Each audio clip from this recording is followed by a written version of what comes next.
মেহেরপুরের কাজীপুর সীমান্ত দিয়ে নারী, শিশু ও পুরুষ সহ ৩৯ জনকে পতাকা বৈঠকের মাধ্যমে ফেরত পাঠিয়েছেন ভারতীয় সীমান্তরক্ষী বাহিনী বিএসএফ।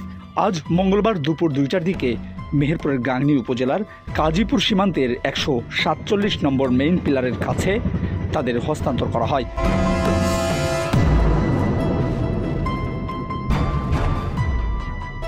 হস্তান্তরকৃতরা সকলেই বাংলাদেশের বিভিন্ন জেলার বাসিন্দা বলে জানা গেছে। বিভিন্ন সময়ে তারা অবৈধভাবে ভারতে পাড়ি দিয়েছিলেন। সেখানে থাকা অবস্থায় ভারতীয় পুলিশ তাদেরকে আটক করে জেল হাজতে প্রেরণ করেন।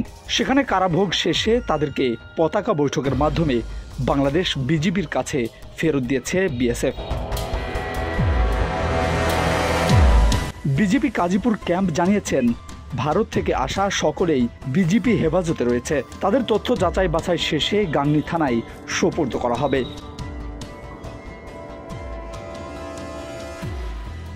এর আগে গত ১৪ আগস্ট মুজিবনগর সীমান্তে পতাকা বৈঠকের মাধ্যমে ৯ জনকে বিজিবির হাতে তুলে দেয় ভারতীয় সীমান্তরক্ষী বাহিনী বিএসএফ। এ নিয়ে এক সপ্তাহের মধ্যেই মোট ৪৮ জনকে মেহেরপুর সীমান্ত দিয়ে বাংলাদেশে পাঠালেন ভারত।